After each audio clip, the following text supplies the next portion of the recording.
So good morning. Let's start the session, the academic session number 2. My name is Ivan Szekely. I am Senior Research Fellow and Counselor to the Blinken Open Society Archives at Central European University. I'm based in Budapest. The panel and the series of the presentations are very interesting. We will have a presentation about emotional dominance, another one about AI and evidence in court cases. We always use acronyms AI and things like this. We all know what it means. Then another one on algorithmic decision making, and finally about big data policing. The schedule will be the following. At the beginning, I will very briefly introduce the speakers before they speak, before they start their presentations. And they will have 10 to 12 minutes. In the original schedule, it was 12, let's say 10 to 12 minutes, followed by 5 to 6 minutes of discussion. You can react to each other's presentation and also to questions and comments from the audience.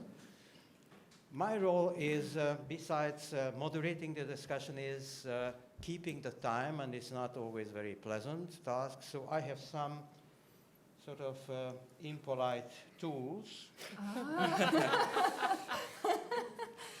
That means 2 minutes left, and the red warning is please stop, because time is over. So we don't need to smuggle handwritten secret notes, you know, to the speakers, as generally the moderators do. But the most important thing is that the composition of the panel is based, of course, on the choice of the organizers. But altogether, I think it's a very interesting and inspiring composition. So our first speaker is Francesco Paolo Levantino. Do you have your slides already? So please, can we have the first slide? Yes, from identity to emotional dominance. And Francesco is a PhD candidate in international and European human rights law at the St. Anna School of Advanced Studies of Pisa, and a visiting researcher within the LSTS, the Law, Science, Technology and Society at the VUB, the Vrije Universiteit of Brussels, all acronyms. I'm sorry for that, but we always use this. Francesco's research project focuses on the use of AI and biometric-based tools, such as emotion recognition in law enforcement. In 2020, he obtained the European Master's degree in Human Rights and Democratization, writing his thesis on the human rights implications of facial recognition technology as a visiting student at the Catholic University of Leuven Center to Public Law. So, Francesco, the floor is yours. You can move the slides. Okay. Yep. So many thanks for the kind introduction, for the organizers of this event, for giving me the chance to share with you some thoughts on emotion recognition uses in law enforcement. As the question of this edition of CPDP is to govern or to be governed, instead of delving into more well-known topics concerning emotion recognition, I'll try to share with you some personal thoughts on the concept of emotional dominance. In doing so, I'll frame emotion recognition within the broader category of AI-based tools able to make sensitive inferences about attributes of individuals. Then, in order to progressively build up the concept of emotional dominance, we will trace back the origins in the use of facial recognition technology in the military domain, and then we will see how and to what extent the AI Act takes into account the potential risks associated with the concept of emotional dominance. So we see in the news that there's a proliferation of tools that make very sensitive inferences about the way we think, behave, and they're used for very different purposes. However, the common point is that they have the power to extract and to expose what we think, how we behave, and very different uses can be done of this data. We have, of course, positive uses of such technologies when it comes to health assessments, for instance, but even AI for good presents some risks. So such risks are exacerbated when it comes to malicious uses of such technologies, when they are explicitly used to control, suppress, target minorities, and so on. However, we know that also in the process bringing to the adoption of the AI Act, much attention has been devoted to the use of facial recognition technology in law enforcement, and although disputed, emotion recognition has not received that much attention. Already in 2019, the Fundamental Rights Agency of the European Union has published a report on law enforcement uses of facial recognition technology. In there, emotion recognition was just mentioned as a form of categorization. So it wasn't considered as it is considered as an autonomous category in the Act, was just a spin-off of emotion recognition. But even the use of facial recognition in the context of law enforcement doesn't come out of nowhere. Indeed, first uses of facial recognition technology were deployments in the military domain. An important case study is the deployment of facial recognition in Afghanistan by the US-led coalition. And we can find in technical documents that such uses concerned, of course, the safety of the soldiers involved by verifying the identity of people that wanted to access to certain facilities, but also collecting intelligence on the identity of potential enemies. But in technical jargon, these objectives were pursued through the use of a very specific term. That is the one of identity dominance, meaning the operational capability to achieve an advantage over adversaries by denying them the ability to mask their identity. So, if we come back to facial recognition uses in law enforcement, we can see how these concepts can provide some descriptive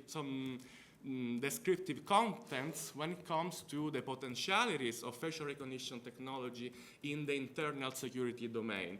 This is because if we consider as adversaries potential criminals, we can see how the concept of identity dominance can help in denying anonymity to criminals and can produce some deterrent effects towards the commission of crime. However, we know also that there's a very thin line between what is deterrence and what are chilling effects, meaning changes in behaviors due to the awareness of being watched by others. And particularly in the security sphere, I think that the first shift from identity to emotional dominance is the very nature of the security scape when it comes to the social significance of spaces, when we see an increase in the secularization of spaces, or also just the symbolism that is behind security discourses and discourses about surveillance. Let us consider that recent studies in the field of neuroscience demonstrated the fact that the awareness of being surveyed not just pushes towards adjusting our behavior, our conscious behavior, but also produces unconscious modifications at the brain level.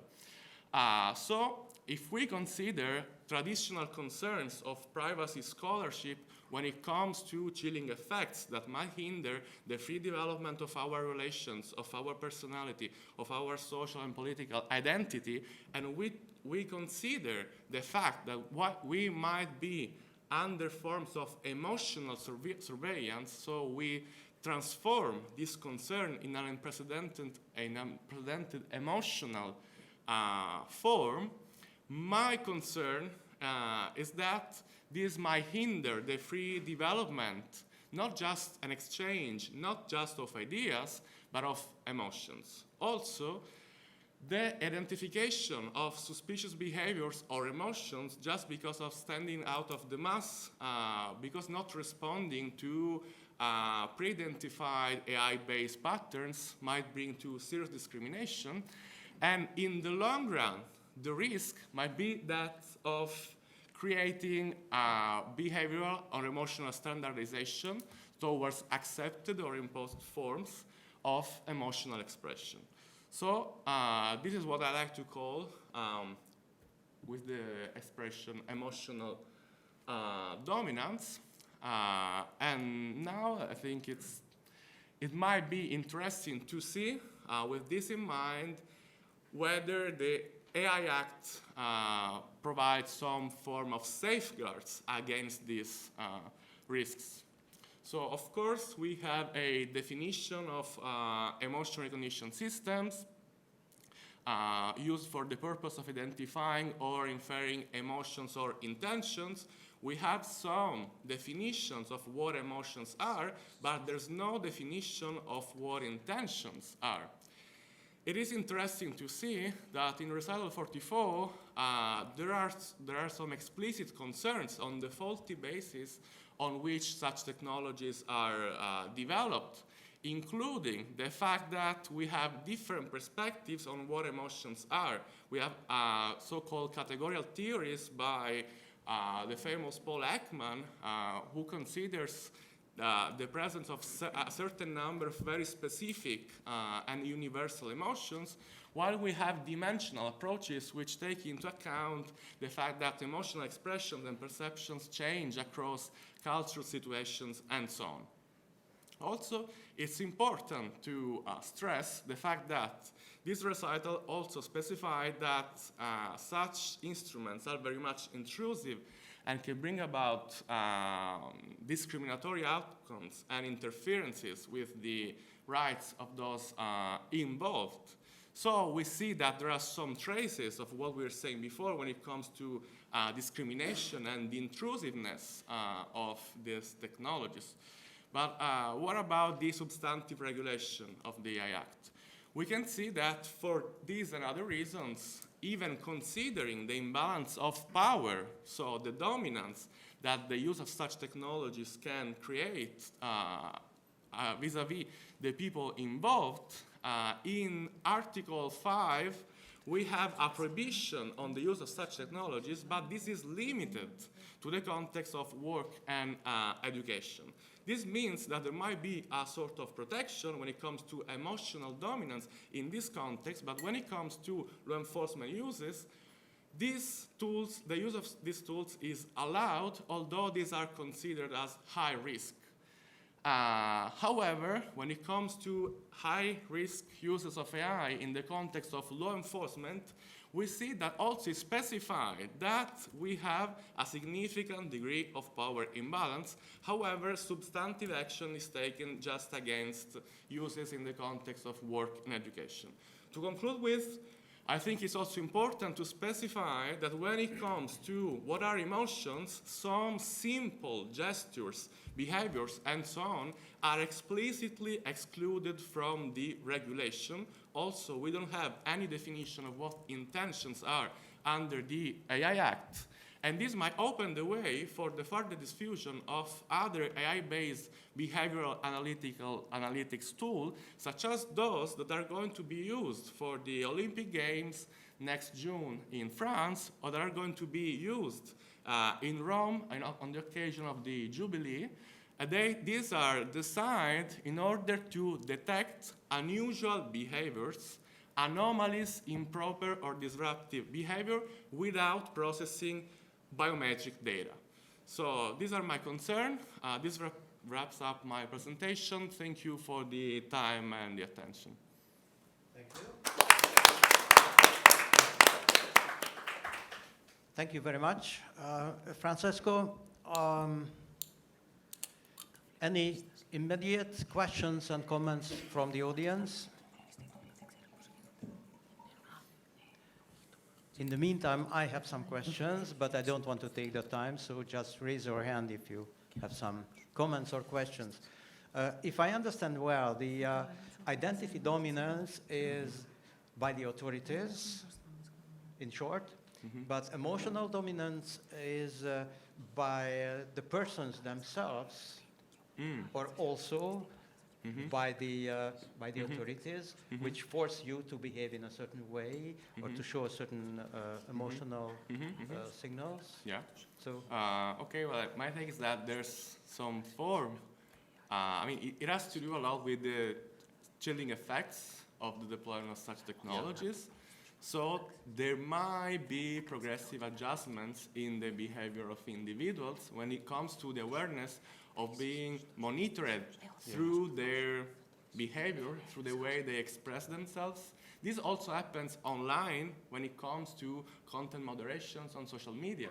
We have forms of sentiment analysis on Facebook, other social media, and this has already shown how people, even through online searches, have adjusted their behavior for the fear they have of being flagged as suspicious, dangerous, potential terrorists, criminals, and so on. So the thing is that surveillance from the traditional sphere of online, offline, following people or persons of interest, switch to the online world, so in a sort of automated way. But now we're seeing that automated ways of surveillance are materializing in the physical space.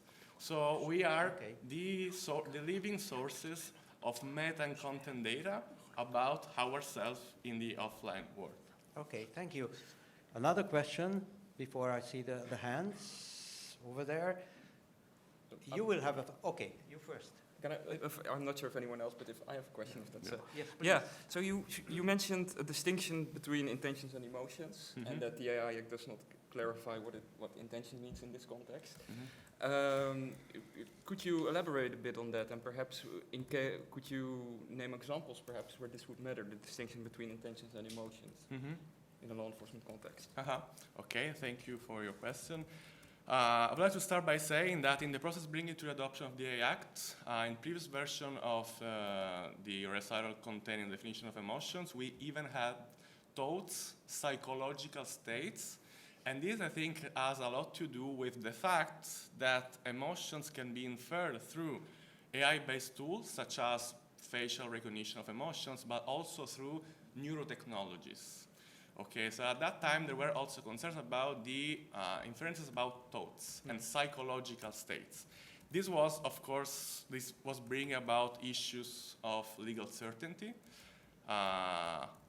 And, I mean, this simple form also just contains emotions, but I've tried to show you how already the technical definition of emotions is highly debated from a psychological and clinical perspective.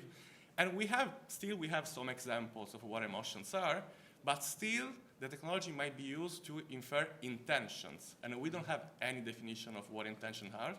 Still, some technologies flagging us as suspicious might be deployed because they don't fall within the definition of what emotions are. Might those be intentions? We don't know.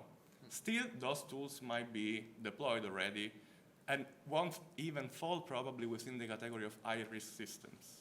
So, a very brief question from my part. Do you think that the distinction, can we still rely on the distinction between normal and exceptional circumstances? Because, you know, in war times, you can restrict certain rights and certain principles, and then when the war is over, everything in theory goes back to the original state. But nowadays we hear that in the age of war on terror, We are in a constant war, so so that's the new normal. We never go back to the normal. We are always living in an exceptional state, and that would make these tools, the facial recognitions and emotion recognitions, legitimate in a certain sense. Not necessarily lawful, but legitimate from that point of view. So what's your like when opinion it comes on to that? the use of real-time facial recognition technology, for instance, in the Act, we have a specific list of offenses that allow to use, in very specific cases, facial recognition technology. When it comes to emotion recognition, we don't have any such a thing because it's under-regulated as a technology in the law enforcement context. The thing is that in this way, the technology might easily diffuse in urban spaces, and we might witness phenomena of infrastructural imperialism, meaning the fact that once the infrastructures are in place, it's then difficult to dismantle them, and it happens all the time. Also, the security rituals that we got to know after 9/11 became part of our daily life. So, yeah, there might be risk of having ever-evolving wars on different kind of crimes, and yeah, safeguards are needed. Yeah. So I turn to Johan. You are the next one. Any other? Oh yes. Very briefly, if I may ask. Yes, it's a super specific question. At what I think it's more open, right? Yes.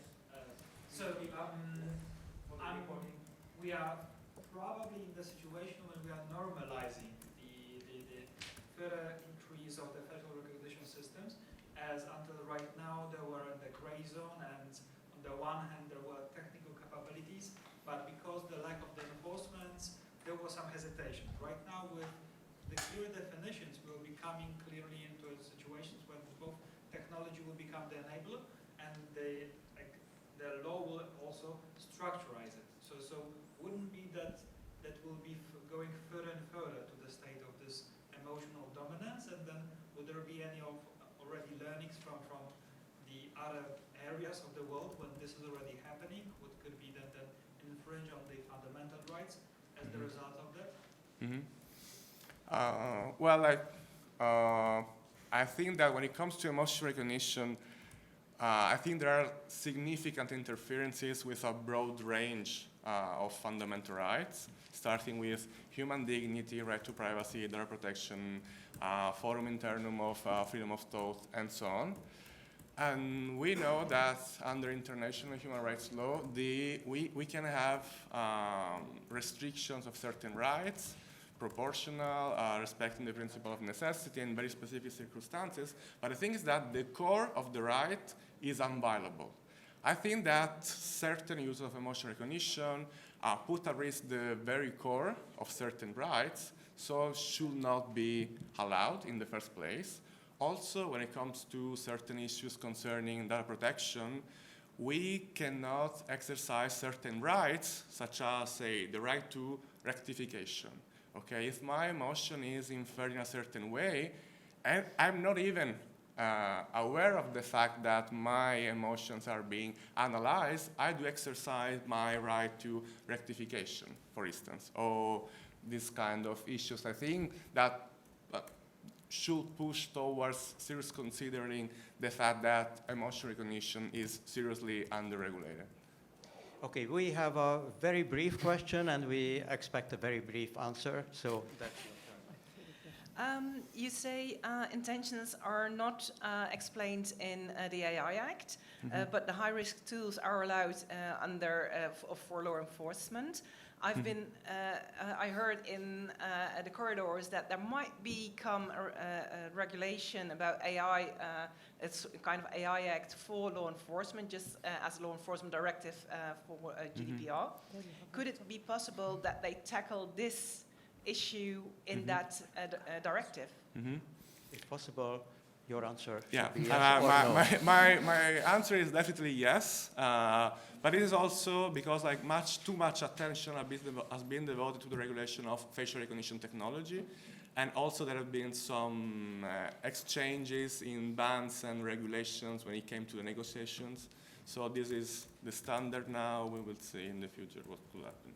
Thank you very much. We switch to the next, please, the next PowerPoint presentation. Yes, is it? And very briefly introducing Johan van Banning, whose PhD research is centered around the governance and regulation of the use of AI in the law enforcement context.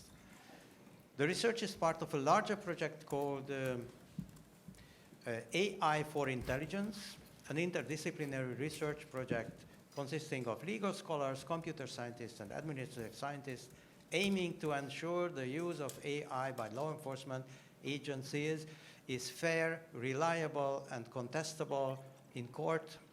I think that's a very optimistic vision, so I give the floor to you, please. Thank you. Yes, good morning everyone, and thank you for the kind introduction and for you all for showing up this early. Today I want to talk about the governance of AI tools used to process evidence in criminal trials specifically. So traditionally, governance of AI tools has at least partially been conducted through contestation at trial. So we have governed the AI or the processing of evidence through contestation at trial. The question I want to investigate today is, and if so, how AI tools used to process evidence change this. To condense this admittedly very broad topic, I want to make two major claims. The first is that we should treat or we should view AI processed evidence or the tools used for that process as similar to expert evidence.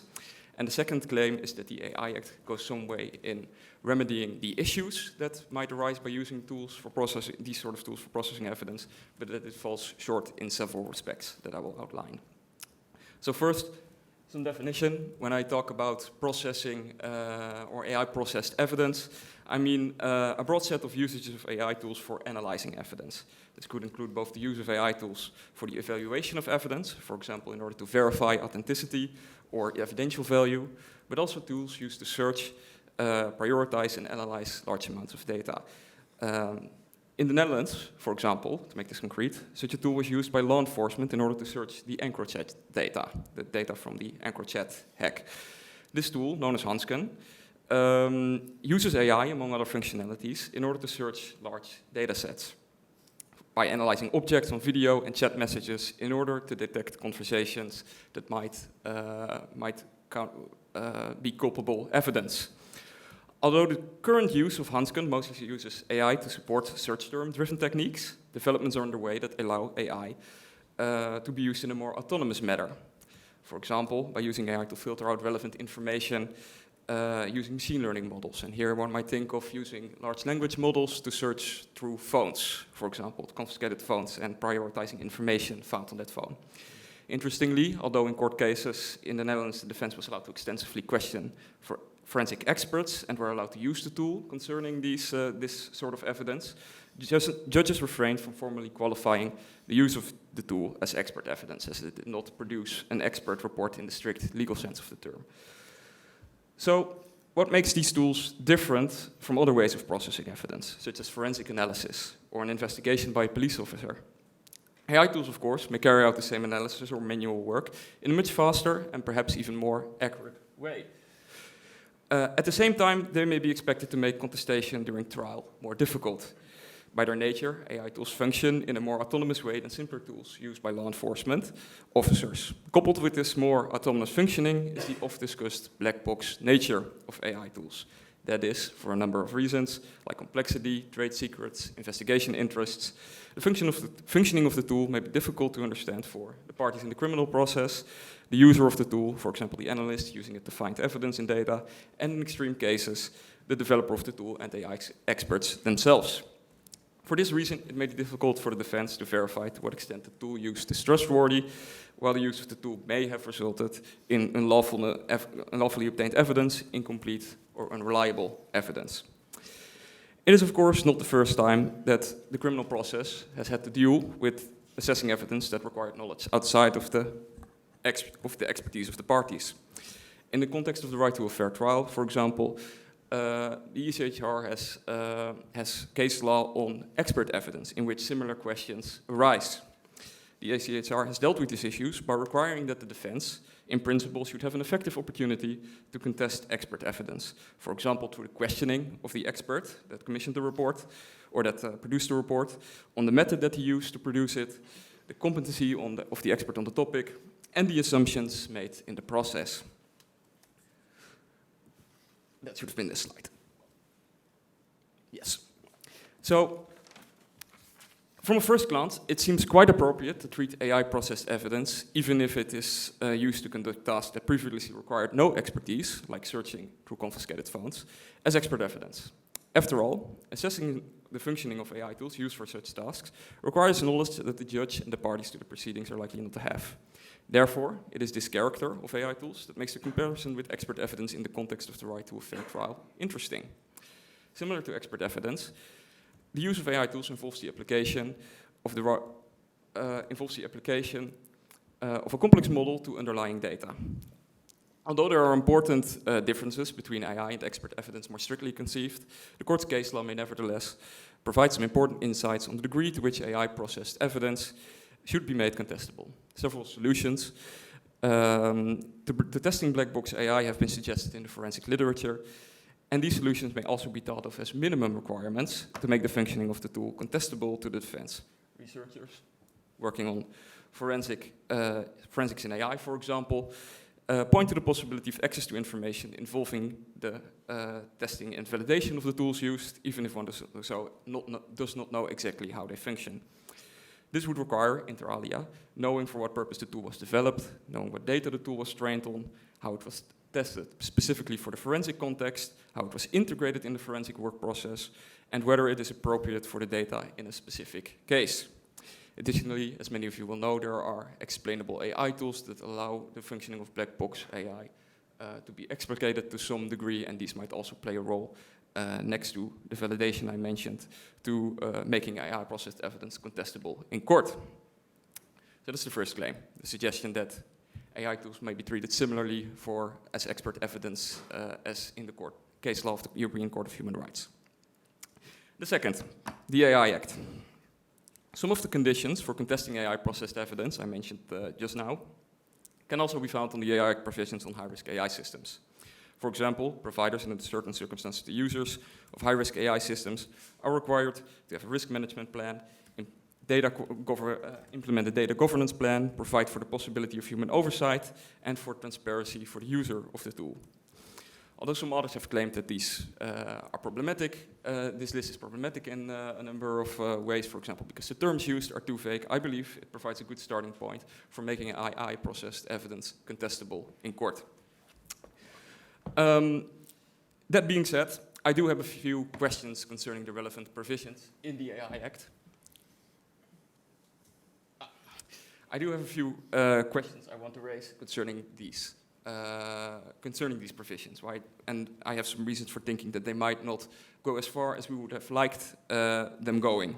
First, as has been noticed by other authors as well, the AI Act contains hardly any provision that allows the defense to profit, in a criminal trial, to profit from the safeguards for high-risk AI. The AI Act, for example, does require the founding of a public database at the EU level, but the information that is to be made accessible in that database is quite superficial and does not contain more specific information that the defense could use to effectively contest the tool. So there are questions to be asked concerning how effective these measures will be in allowing the defense to contest the evidence. A second problem I want to highlight is that for law enforcement, the AI Act contains some important exceptions as far as conformity assessments goes. So, for example, if you read the article 43.2, section 2, the conformity assessments do not actually have to be taken care of by a third party in the case of law enforcement agencies. These can be done entirely internal at the law enforcement agency itself, and coupled, of course, with the previous point, this results in the AI-processed evidence or the defense being forced to rely on, at least to a large extent, on the law enforcement agency for it being reliable. So this is the second question I want to raise. I will go on to the final point I want to address, and that is that the scope of the high-risk AI tools used by law enforcement might actually be more limited than we would like. So, for example, when we look at Article 6 and Annex 3, Section 6 of the AI Act, it is actually not as straightforward that some of the tools I mentioned earlier actually qualify as high-risk AI. It is not clear, for example, that the AI-based analysis of phones I mentioned earlier, for example, constitutes the evaluation of the reliability of evidence. Right? We are just using it to search for evidence, and although it might have an impact on the reliability and completeness of the evidence, it is not exactly the same as evaluating its reliability. It is also not clear, similarly, the connection with profiling under point D and E make it possible to argue that AI used for processing evidence in the way I mentioned earlier, that is not based on the quite strict definition of profiling found in the Law Enforcement Directive, is actually not classified as high-risk AI. For profiling, like I said, the AI Act relies on the Law Enforcement Directive, and the Law Enforcement Directive requires, as it contains in the definition of profiling, the evaluation of certain personal aspects related to a natural person. And it is not clear that analyzing large data sets, for example, like the EncroChat data or searching phones using AI tools, actually involves the evaluation of personal aspects related to a natural person. It might be suggested perhaps that D could solve this problem, but this provision seems mostly focused on assessing the risk for offending or reoffending of natural persons. So it is not clear that the aim of this section is actually to include the sort of tools I mentioned earlier under the high-risk category. Coming to a close. Given the expected increase of AI tools used by law enforcement, it is important to maintain contestability for the defense during trial. The AI Act goes some way in remedying this problem. It is an important questions concerning the scope of the provisions on high-risk AI, the use of these provisions in maintaining fair trial rights, and the desirability of third-party conformity assessments remain. This is what I think is important to address in the future, and I think questions that the AI Act leave open, and that will be important to pay attention from both a scholarly perspective as from a practice perspective to in the future. Thank you for your attention. Thank you very much. Thank you. Thank you for keeping the time. I didn't have to use the red sign. A very brief question from my part. Yeah. Do you think that in the future, this AI processed evidence will include the on-the-spot, real-time processing of witness testimonies also? And this connects the two things, the facial emotion recognition. Would AI took over this role from the judge, or it's okay, unrealistic? So yes. So I think it's good to distinguish a few things here, because if I understand your question correctly, you mean AI tools used to assess the reliability of witness testimonies during trial. During a trial. Yeah. Yes. Yeah. So I must admit I have not seen these tools. I know I have when I talk to police in the Netherlands, I have not heard them talk about these sort of tools. I know there are tools, for example, to record the hearing of witnesses, but I have not heard of tools to actually assess the reliability of the witness testimony. And given the already dubious scientific basis of some of these tools, as were already pointed out, I think that would be yes, dubious if that happened. It's good news, I think, at the moment, but you can never be sure whether it will not be used in such procedures.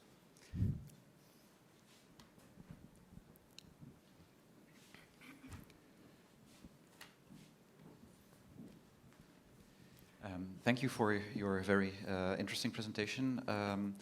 I have a question regarding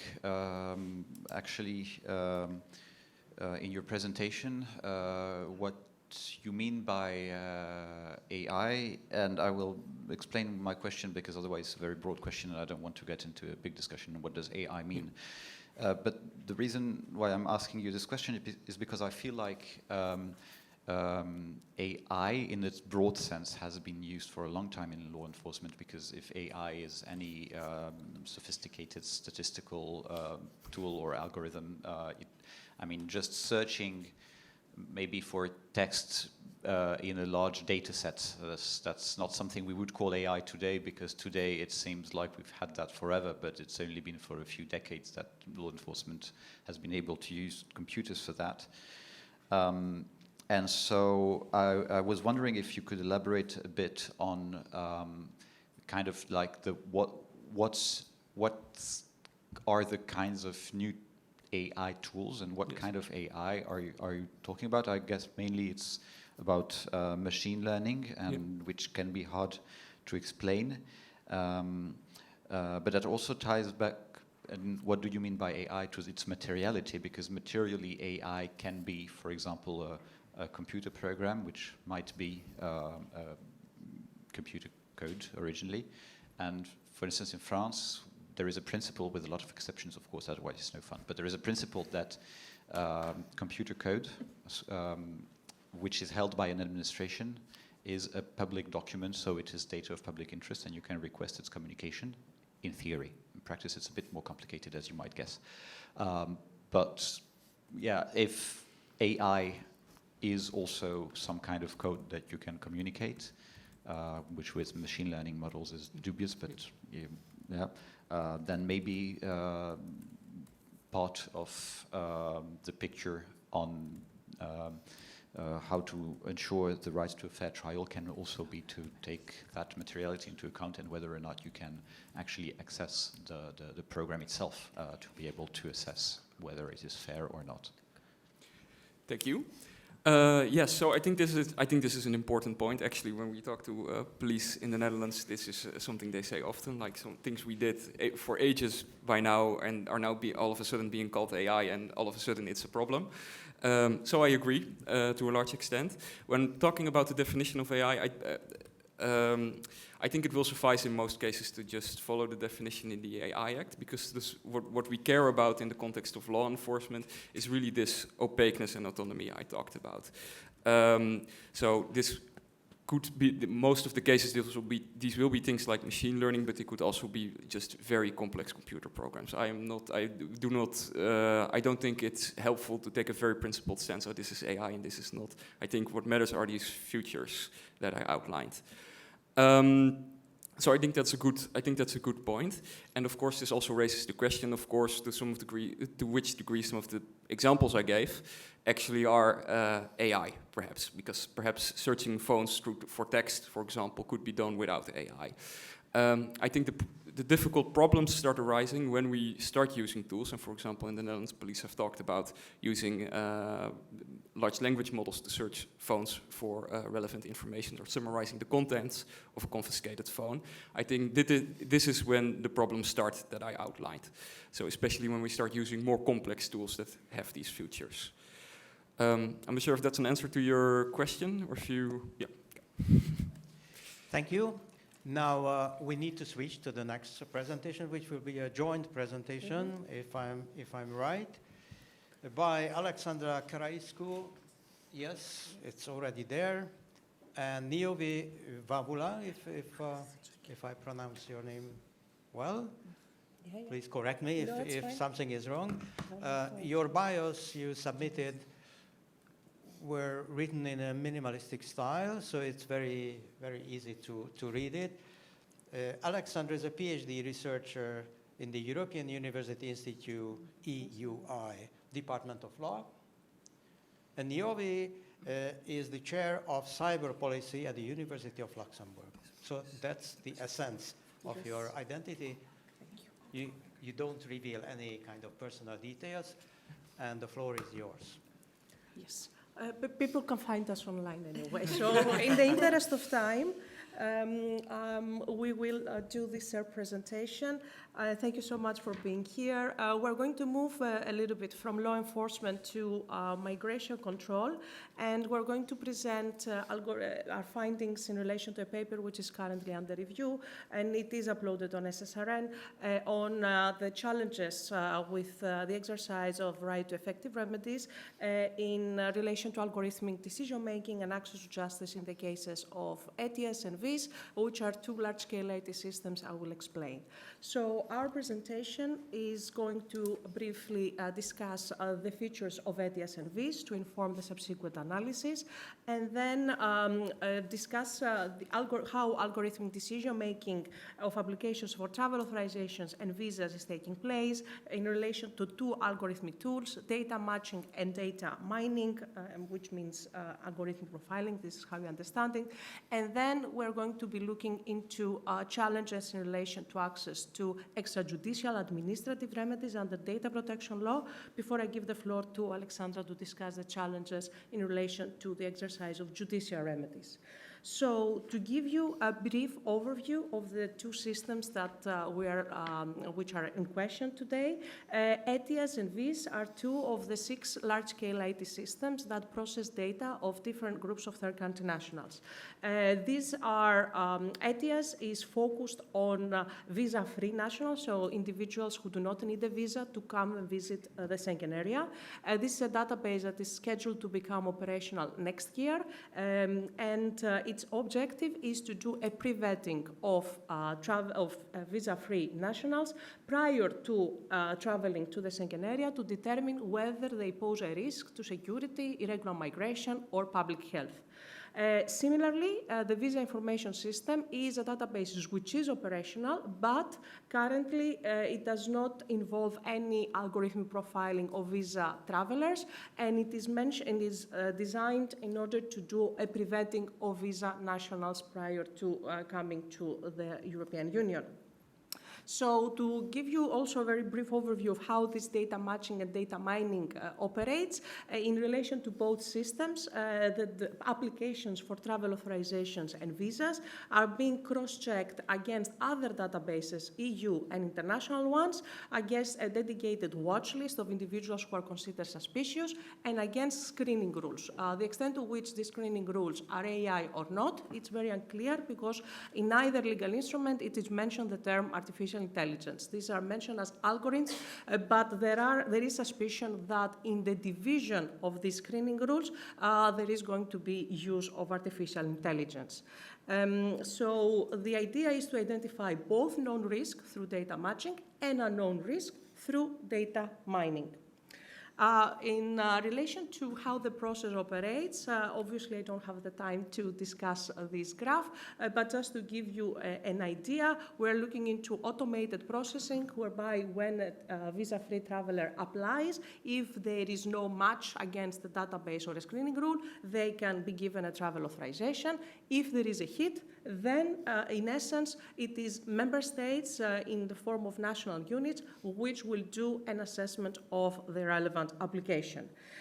However, in the case of the visa information system, there is never automated decision-making. There is never a positive visa issued. It's always, irrespective of a hit, involvement of national authorities that will do the assessment of the substance of the application. So what can go wrong with algorithmic decision-making? Basically, this is not operating well. Okay, so what can go wrong with algorithmic decision-making? We can identify challenges in relation both to data matching and data mining. In relation to data matching, this has to do basically with the fact that databases have outdated, inaccurate, and unreliable underlying data, and if these are cross-checked, obviously the results are not going to be good. Especially in the case of ETIAS, where the people apply online themselves, the possibility of having unreliable data stored in the system is all the more growing.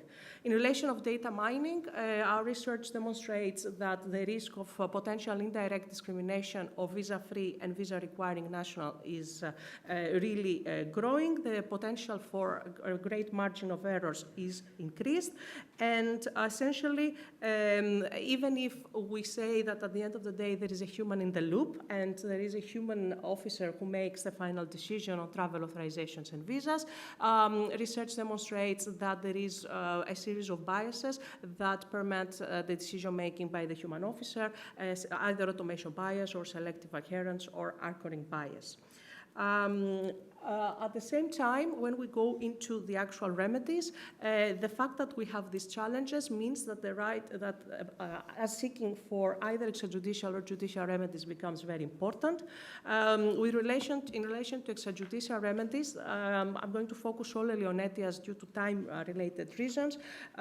We see that there is a major potential in the ETIAS regulation in the sense that any errors in relation to the data can not only be exercised before national authorities, but also before what is called ETIAS Central Unit, which is established within Frontex. So we have the possibility of having a centralized contact point within a EU agency, whereby individuals who we see that their data are incorrect or they want their data to be deleted, they can exercise their rights over there.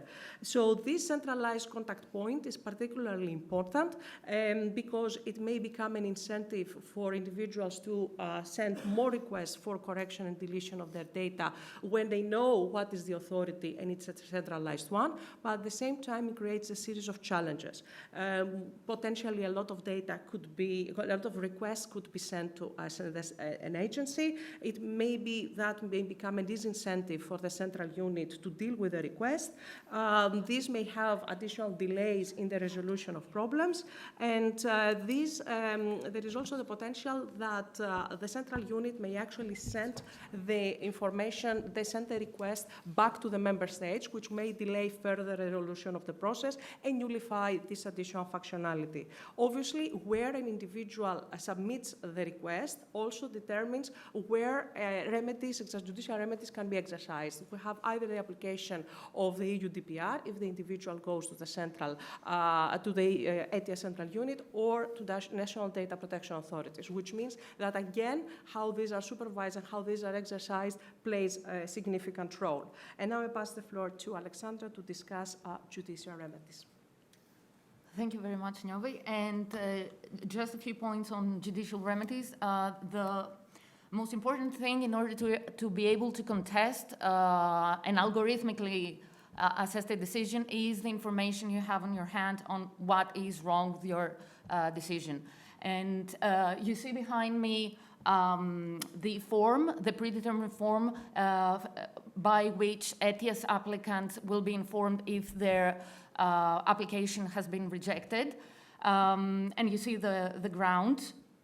So what are the problems here? In the red, you don't see it, you see it now. So as you can see, there are there is a list of grounds that mention why the application has been rejected. 3 of them in the red shape are very broad. So the applicant cannot actually understand why he has been considered a security risk or an illegal immigration risk or a high epidemic risk. I should note here that when the applicants submit their application, they are informed in general how their data will be processed, in the sense that they know that they will be processed by the ETIAS system itself and that they will be processed for cross-checks against other databases, but algorithmic profiling is nowhere to be mentioned. So,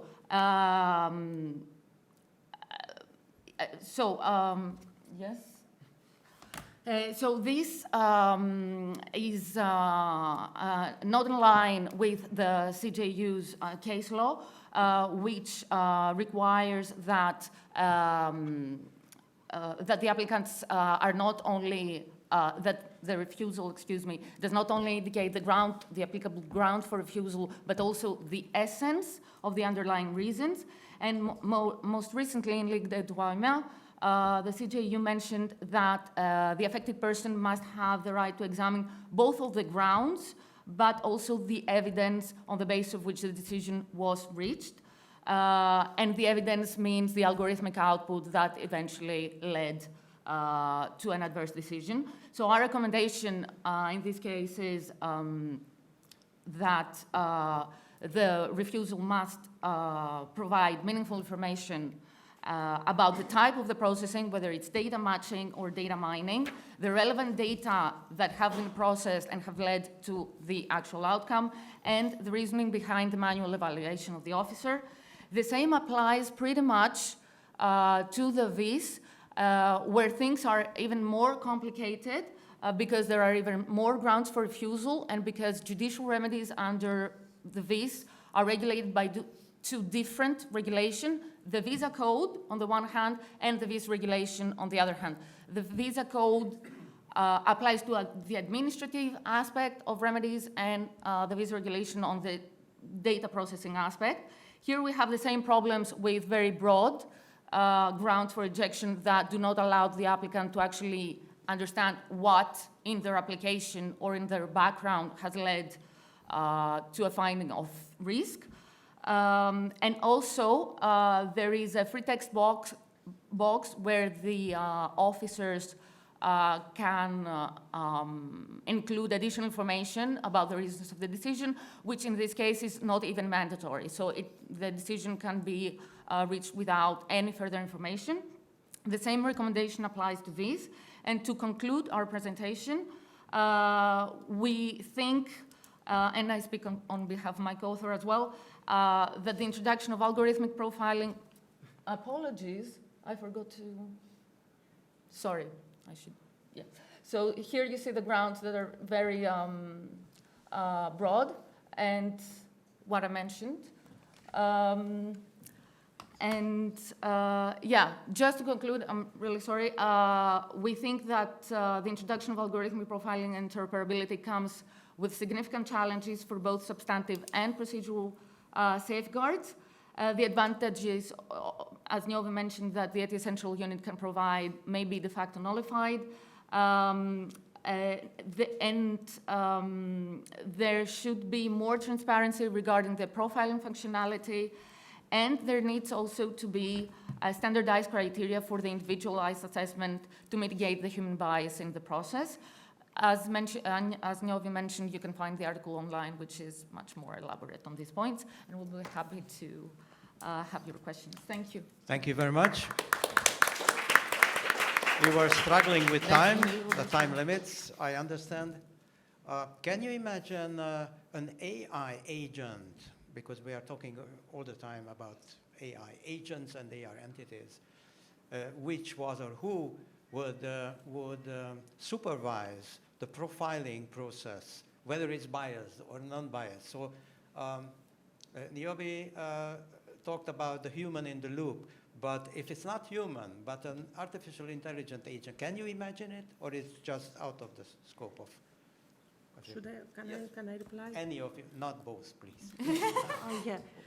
Well, at least for now, Linked Enjoyment does not allow such a system whereby the supervision, there is no supervision, and I don't think that supervision is meant without a human in the loop. So I don't think that an AI can supervise. Yes, we agree on this, but there's a tendency of replacing humans by, let's say, agents or whatever programs. It depends. So it will penetrate. It will penetrate sooner or later. The system. Well, in the case of migration, probably sooner rather than later, because we know that there is a tendency to test these first to migrants and people who do not have contestability. In my view, this raises a series of problems. Whether an AI basically, agent, we yes. have double bias of the system and of the first system, and bias of the AI who's doing the supervision. So that's always a problem. If I may add, and I'm sorry yes, to one interrupt you. sentence, please. Yeah, one sentence. The thing is that while I agree with what Niovi has said, Frontex and in cooperation with Europol in the Innovation Hub have actually published a report exploring different applications of AI, and what you mentioned was one of the ideas they had, to use AI to actually filter possible flawed outputs and then flag them as a need for higher review by the human officer, although all outputs will be reviewed by a human officer. And this is exactly what Niovi mentioned. It is highly problematic. I don't know if it was just an idea, it was just like a research paper, a research report. I hope it does not come to practice, because otherwise the human in the loop will be completely wishful thinking in the end. Yeah. Okay, thank you.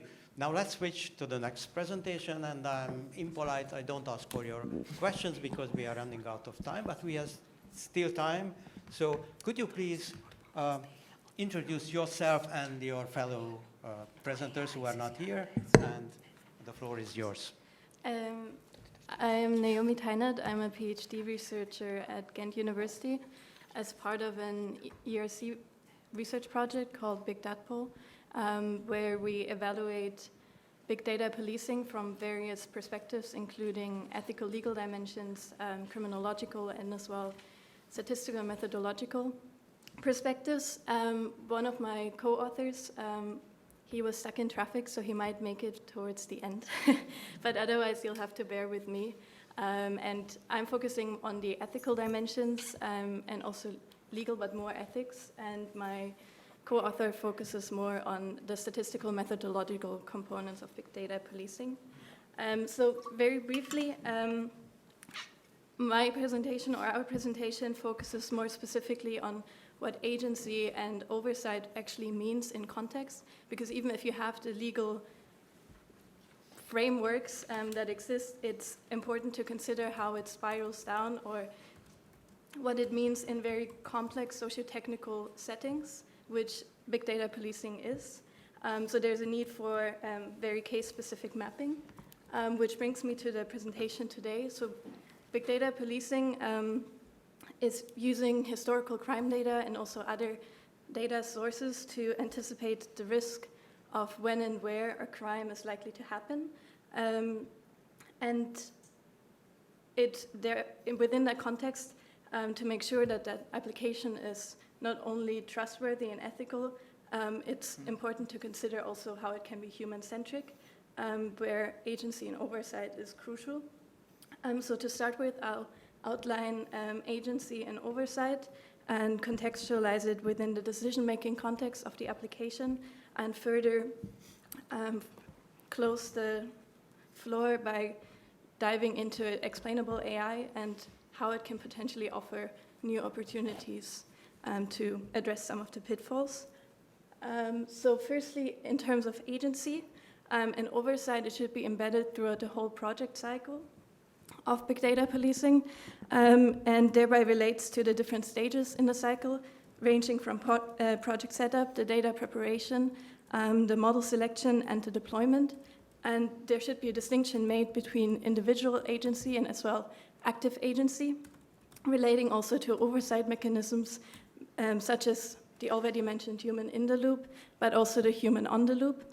So the agency should thereby directly link to these governance mechanisms, as individual agency is merely the decision-making capacity of the humans that are involved, whereas the human on the loop and also the active agency requires a more control over the infrastructural capacity of the systems, and as such also requires a different set of agency, but combined, these two governance mechanisms linked with agency allow for both a human-centric design, but also for humans to be in control of the technology at stake. So going further to the product setup, it really is the key stage in the process that shapes the overall decision-making and the overall direction of the project. So it offers both an opportunity, for example, to involve other stakeholders early on in the project, such as police officers on the ground, not just managers, and also citizens by, for example, gathering their input through surveys, but also focus groups, and really considering their perspectives and also experiences and how their day-to-day looks like early on in the design process. But at the same time, there's also a risk of losing agency and, as a consequence, also oversight, depending who is developing the application. For example, past applications have been increasingly commercialized, and there was a broad lack of insight in the monitoring process. So yeah, it's important to consider both the opportunities and risk at this stage. And in terms of data preparation, it's important to keep in mind that there's a social bias in the data itself, So the agency consists in the process of really translating the social observations into data points and making them quantifiable. However, that process has already happened when you are developing the application.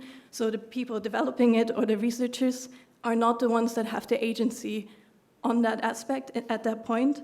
So the oversight should really consider or consist of keeping that bias in mind and considering the implications, and also considering it in the later stage of data identification, which really relates to various components. And I'll just keep it very brief, but in short, it relates to access to the data, the accuracy, but also the quality, and also how all these various data sources, when combined, what additional risk arise, also in terms of identification of individuals.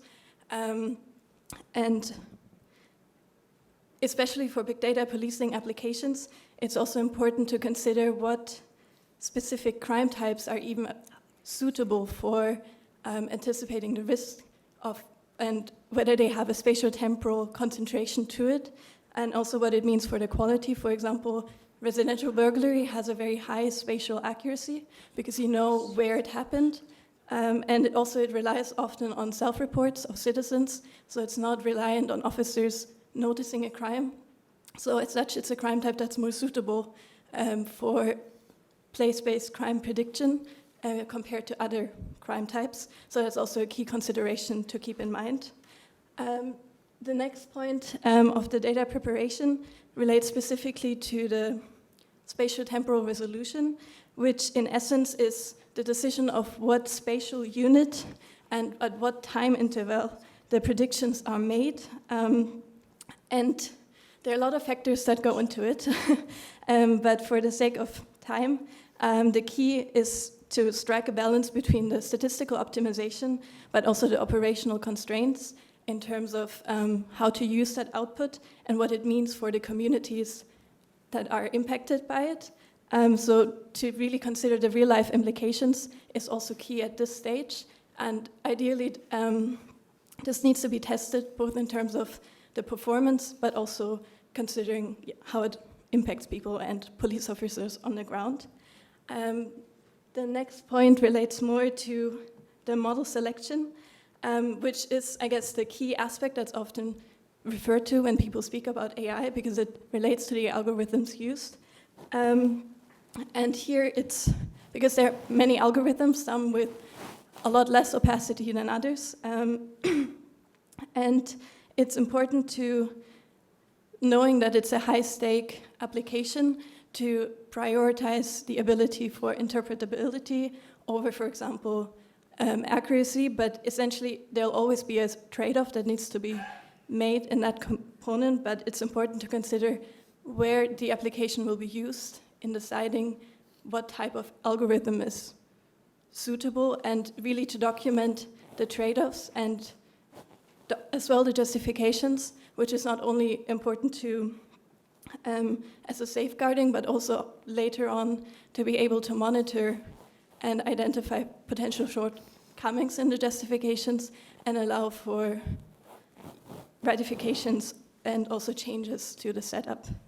And lastly, the deployment is the point where really there are the tangible consequences of the application, but there's a whole process beforehand that plays into it, and all the various evaluation variables that are used are also challenged by real-life context and the people involved. So that it's really crucial to consider not only the human in the loop and human on the loop, but to consider the various humans and how their individual decision-making impacts the wider structure around it. And very briefly, to keep in time,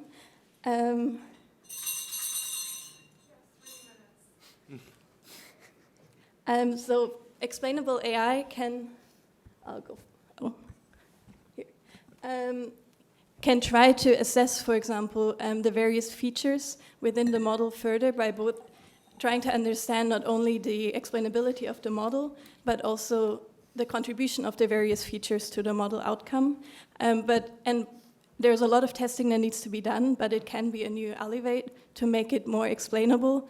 However, it's important to keep in mind that it's not an easy fix. It's not a structural solution to issues. It can maybe explain things further and should be used as a tool, but it shouldn't be used as a way to negate all the potential biases that can arise from the application.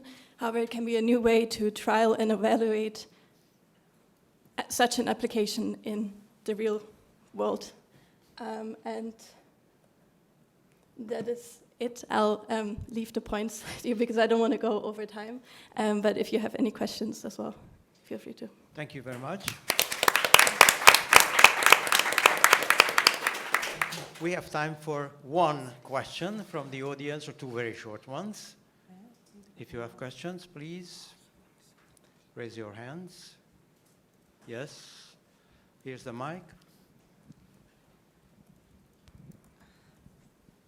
Thank you for all of the participants. I want to question who someone claims against the agency, but he can only say that his personal defect. But your two algorithm decision making is about the group privacy and so on. So how to combine to the personal request to this kind of problem? This is my question, both sides. Okay.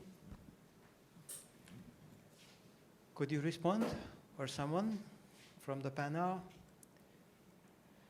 To be honest, it was not very clear for me, the question, but you can. I'm not sure I got the question. I'm so sorry. If I frame, I want Japanese and Niovi and Algorithmic and so on, but sometimes discrimination with Japanese or Japanese or something so on. But my claim only can say my benefit. So that's why it's very hard to understand or how to perform to the revise decision. Which kind of which do you want to do about this kind of problem? Yes, it's more clear. It's about discrimination on the individual level or on the group level. Mm-hmm. So, and how can you tackle? Yes, I can. Oh, you can go. Oh. Sure. I don't know from a legal perspective, but I think from a technical point of view, it's very difficult to identify, for example, what groups of individuals would be, because then you also go into how do you define and like aggregate people into identifiable categories. So in the end, it is in terms of specific tests and identifying, also really starting at the data itself and the data quality, and any discrepancy in, for example, how data is categorized and what certain perspectives might be missing, can be like a key cornerstone to address it. But I think in the end, there'll always be risk linked to it. So it's a continuous learning and updating, I'd say. Yes, and I think it's very risky to decide on the group level, because you can say that you are Japanese, you will commit a crime. Sorry for using you as an example. But it's possible that it works in practice because it's predictive sort of policing. So if Japanese or Slovenian or other people commit certain types of crimes more often than others, then it's a point for the law enforcement. Yes. But if I may respond to that, the thing is, what kind of predictors do we actually want to use to predict risky behavior? Because demographic data may have a certain predictive value, but the essence is the behavior of the human itself. So using proxies of demographic data to predict risky behavior is not causally relevant. So therefore, there is a high margin of error. We need to find ways to assess or to predict risky behavior with the elements that, like the behavior itself. And like in law, we look into preparatory acts, for instance, to condemn crime. So yes. do you understand what I'm saying? Yeah. Using proxies is not always very of high predictive value. Yeah, okay. This is the point when I must thank your contribution, your active participation from the audience, and the very interesting presentation. Thank you. Goodbye.